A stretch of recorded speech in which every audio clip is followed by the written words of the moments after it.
Haleluya, puji Tuhan. Kembali kita bersama-sama akan mendengarkan kebenaran firman Tuhan. Sebagian dari firman Tuhan yang akan kita pelajari untuk memberkati kehidupan kita, menjadi pelajaran di dalam kehidupan kita sebagai jemaat Tuhan PPDI El Shaddai Magelang yang ada. Mari kita sama-sama belajar, kita membuka di dalam Alkitab kita dalam 1 Samuel pasal yang ketiga ayat yang pertama. Saya membuat tema renungan pada saat ini yaitu yang terpilih. 1 Samuel pasal yang ketiga ayat yang pertama saya bacakan. Samuel yang muda itu menjadi pelayan Tuhan di bawah pengawasan Eli. Pada masa itu firman Tuhan jarang, penglihatan pun tidak sering. Nah, Samuel adalah seorang yang masih muda, tapi ia telah dipilih oleh Tuhan menjadi pelayan Tuhan dan yang dapat melihat dan mendengarkan suara Tuhan pada saat itu, meskipun Samuel masih muda. Nah, diperkirakan Samuel sudah tinggal di rumah Tuhan mulai dari umur 3 tahun sampai 4 tahun. Samuel sudah berada di rumah Tuhan, melayani Tuhan. Ia menyerahkan dirinya untuk menjadi pelayan Tuhan di rumah Tuhan di Shilo pada saat itu. Dan menjadi pertanyaan, mengapa bukan Imam Eli yang Tuhan pilih untuk mendengarkan suara Tuhan? Kalau kita baca di ayat yang pertama pasal yang ketiga, pada masa itu firman Tuhan jarang, penglihatan pun tidak sering. Nah, di zaman Samuel ini, pada saat itu Tuhan jarang berfirman dan penglihatan pun tidak sering. Tetapi Tuhan memilih Samuel untuk bisa mendengarkan suara Tuhan dan bisa langsung melihat Tuhan. Dan menjadi pertanyaan, mengapa bukan Imam Eli yang mungkin secara rohaninya Imam Eli yang lebih tinggi rohaninya daripada Samuel, karena Samuel masih muda, sedangkan Imam Eli sudah lebih lanjut usianya, lebih tua daripada Samuel, pasti lebih mengerti firman Tuhan. Tetapi mengapa Tuhan tidak memilih Imam Eli untuk mendengarkan firman Tuhan, untuk mendengarkan langsung suara Tuhan? Karena kalau kita baca di pasal sebelumnya, Imam Eli tidak menghormati Allah. Imam Eli tidak menghormati Allah, ia lebih menghormati anaknya. Sambil menggemukkan dirinya dengan mengambil bagian yang terbaik dari korban kepada Allah. Oleh sebab itu Allah tidak memilih Imam Eli yang bisa mendengarkan suara Tuhan.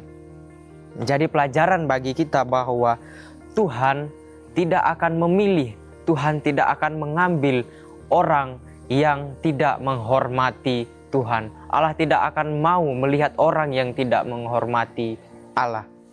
Dan kita belajar dari Samuel, ia yang dipilih dan dipakai oleh Tuhan untuk menjadi hakim sekaligus nabi pada saat itu di zaman bangsa Israel. Pada saat itu, inilah teladan dari seorang Samuel yang bisa menjadi pedoman di dalam kehidupan kita, yang bisa kita pelajari dari seorang Samuel. Ia bisa dipakai oleh Tuhan, dia bisa dipilih oleh Tuhan karena ia sangat-sangat menghormati Tuhan. Dan apa yang harus kita lakukan, apa yang harus kita perbuat supaya kita sama seperti Samuel. Dan kita akan belajar, ada 2 poin yang akan kita pelajari, yaitu yang pertama, taat sepenuhnya kepada Allah. Inilah yang Samuel lakukan. Ia sangat taat kepada Allah. Ia sangat menghormati Allah. Ia melakukan firman-firman Allah. Kalau kita baca dalam Samuel pasal yang ke-8, ayat yang ke-10 di sana dikatakan, dan Samuel menyampaikan segala firman Tuhan kepada bangsa itu yang meminta seorang raja kepadanya. Ini pada saat itu kisah bangsa Israel. Ketika bangsa Israel meminta raja kepada Samuel, dan Samuel berdoa kepada Allah untuk meminta jawaban kepada Allah, dan Allah menjawab, dan Allah memerintahkan Samuel untuk menuruti bangsa Israel, untuk memberikan raja kepada bangsa Israel. Dan Samuel melakukan apa yang seperti Tuhan katakan kepada Samuel. Ia mengatakannya itu juga kepada bangsa Israel. Di ayat 10 ini kita sekali lagi bacakan, dan Samuel menyampaikan segala firman Tuhan kepada bangsa itu yang meminta seorang raja kepadanya. Ini kita lihat ketaatan Samuel. Ia melakukan apa yang firman Tuhan katakan. Ia mengatakan apa yang Tuhan katakan kepada dirinya. Dalam Lukas pasal yang ke-11 ayat yang ke-28, kita baca Lukas pasal yang ke-11. Lukas pasal yang ke-11 ayat 28 saya bacakan. Tetapi ia berkata, yang berbahagia ialah mereka yang mendengarkan firman Allah dan yang memeliharanya. Nah, di sini dikatakan orang yang berbahagia adalah orang yang mendengarkan firman Tuhan dan yang memeliharanya di dalam kehidupannya. Oleh sebab itu mari kita bersama-sama, kita mau belajar memelihara firman Tuhan, kita mendengarkan firman Tuhan, kita taat kepada firman Tuhan seperti Samuel. Supaya apa? Supaya ada kebahagiaan yang dari Tuhan yang terjadi di dalam kehidupan kita. Yakobus pasal yang pertama ayat yang ke-28. Yakobus pasal yang pertama ayat yang Yakobus pasal yang pertama ayat yang ke-25.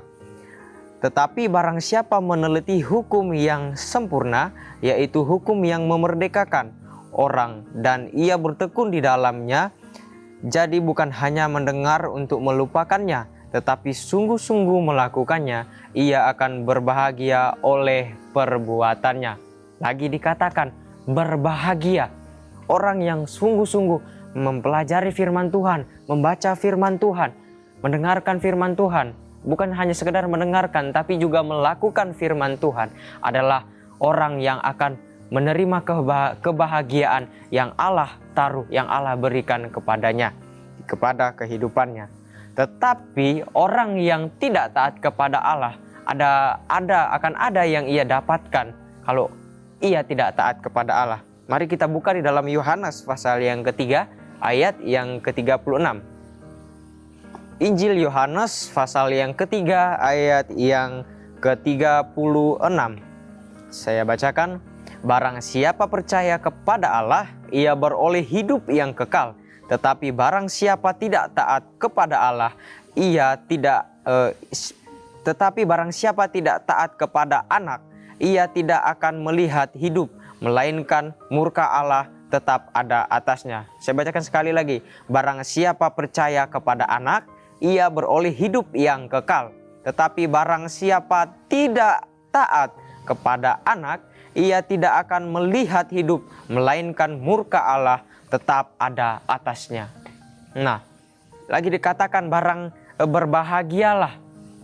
Ya, barang siapa yang percaya kepada Allah, ia akan beroleh hidup yang kekal. Tetapi orang yang tidak taat, yang tidak mendengarkan firman Tuhan, ia akan menerima murka yang daripada Tuhan. Tuhan akan murka terhadap dirinya, dan ia tidak akan melihat hidup yang Tuhan sediakan di surga. Ia tidak akan merasakan hidup kekal, melainkan ia menerima hidup di dalam api neraka yang membakar, yang terus membakar tanpa henti. Nah, inilah yang akan diterima oleh orang yang tidak taat kepada Allah. Dan yang kedua yang akan kita pelajari adalah mengutamakan perintah Tuhan. Selain kita taat, kita juga harus mengutamakan perintah Tuhan dalam kehidupan kita. Menomorsatukan Tuhan, menomorsatukan perintah Tuhan, itu sangat penting di dalam kehidupan kita. Dan Samuel tidak hanya sekedar taat, Samuel juga sangat menghormati perintah Tuhan. Ia sangat tunduk, menjunjung tinggi firman Tuhan, perintah Tuhan. Kalau kita baca, kita kembali dalam Samuel pasal yang ketiga, ayat yang ke-19 saya bacakan. Dan Samuel makin besar, dan Tuhan menyertai dia, dan tidak ada satu pun dari firman-Nya itu yang dibiarkannya gugur. Ini menjadi bukti bahwa Samuel sangat menghormati Tuhan. Tidak ada satu pun firman yang Samuel sia-siakan, yang Samuel biarkan, melainkan semua firman Tuhan itu ia lakukan. Semua firman Tuhan itu ia jalankan di dalam kehidupannya. Inilah bukti Samuel sangat menghormati Allah. Nah, Mazmur pasal yang 11 ayat 112. Mazmur pasal yang ke-112 ayat yang pertama saya bacakan. Haleluya, berbahagialah orang yang takut akan Tuhan, yang sangat suka kepada segala perintahnya. Lagi di sini dikatakan berbahagialah. Berbahagia orang yang takut akan Tuhan, menghormati Tuhan, mengutamakan perintah Tuhan, mengutamakan firman Tuhan. Firman Tuhan dalam Alkitab kita bisa baca. Firman Tuhan itu ada di dalam Alkitab. Perintah-perintah Tuhan ada dalam Alkitab. Makanya dari itu kita pergunakan Alkitab kita yang ada. Bukan hanya menjadi pajangan di meja, menjadi pajangan di rak buku. Tetapi kita gunakan Alkitab, kita baca firman Tuhan. Karena firman Tuhan adalah yang mengajar kehidupan kita untuk kita bisa melakukan apa yang bisa kita lakukan sesuai dengan kehendak Tuhan. Jadi hasil orang yang akan orang yang taat dan orang yang mengutamakan firman Tuhan adalah orang yang akan berbahagia di dalam Tuhan. Ia akan menerima damai sejahtera daripada Tuhan. Berkat-berkat Tuhan begitu melimpah di dalam kehidupannya. Ketika ia mau taat kepada Tuhan, ketika ia mengutamakan Tuhan, mengutamakan apa yang Tuhan perintahkan, apa yang Tuhan sampaikan di dalam kehidupannya.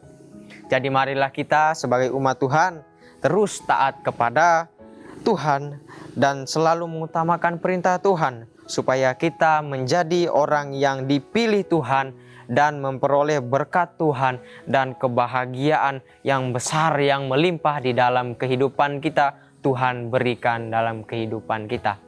Haleluya, puji Tuhan. Demikian kebenaran firman Tuhan, biarlah dapat memberkati kita, menjadi pelajaran bagi kita bahwa kita bisa mencontohi Samuel, seorang yang taat, yang mengutamakan Tuhan, sehingga bisa dipilih oleh Allah untuk mendengarkan suara Tuhan dan menjadi hakim sekaligus nabi di Israel pada saat itu. Inilah yang bisa menjadi teladan dalam kehidupan kita. Mari kita berdoa untuk firman Tuhan. Terima kasih Tuhan, terima kasih Yesus. Biarlah firman yang kami dengarkan dapat memberkati kami Tuhan. Kami mau selalu mendengarkan Engkau, kami akan selalu taat kepadamu Tuhan. Dan bukan hanya sekedar kami mendengarkan, tapi kami juga mau melakukan perintah-Mu di dalam kehidupan kami. Kami membaca firman Tuhan, mendengarkan firman Tuhan, kami juga melakukannya. Terima kasih Tuhan, terima kasih Yesus.